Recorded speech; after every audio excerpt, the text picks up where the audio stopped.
นาที่ได้มาเห็นน้องครั้งหนึ่ง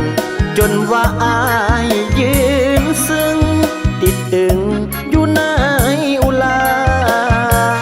โอ้ใส่สมบูรณ์ดินแดนอูเข้าอูป่า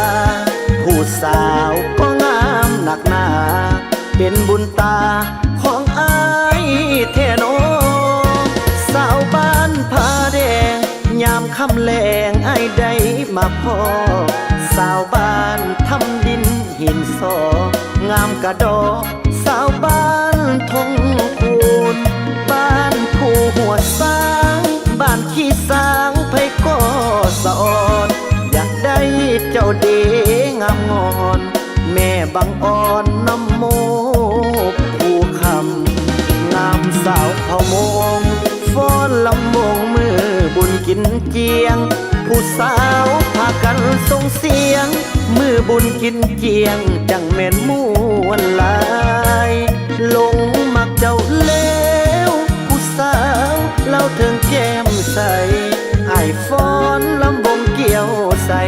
ที่หาดน้ำจาจำได้บ่โนอายขออำลาแก้วตาสาวบ้านพันใสผู้สาวบ้านนำพาใหญ่ตอนอายจากไกล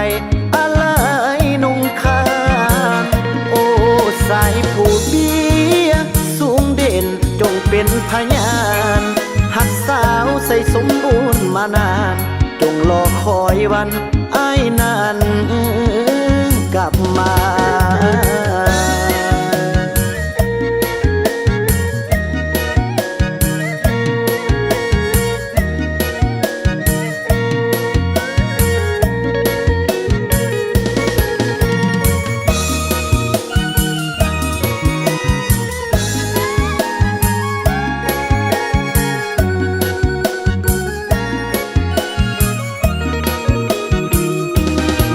สาวเผ่ามง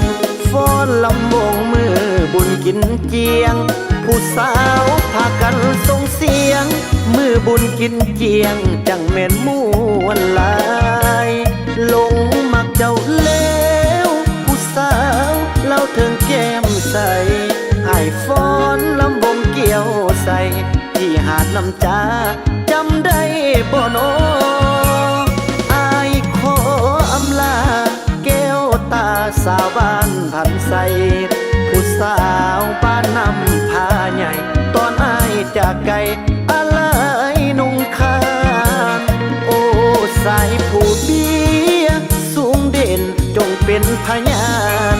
หักสาวใส่สมบูรณ์มานานจงรอคอยวันอ้ายนั้นกลับมา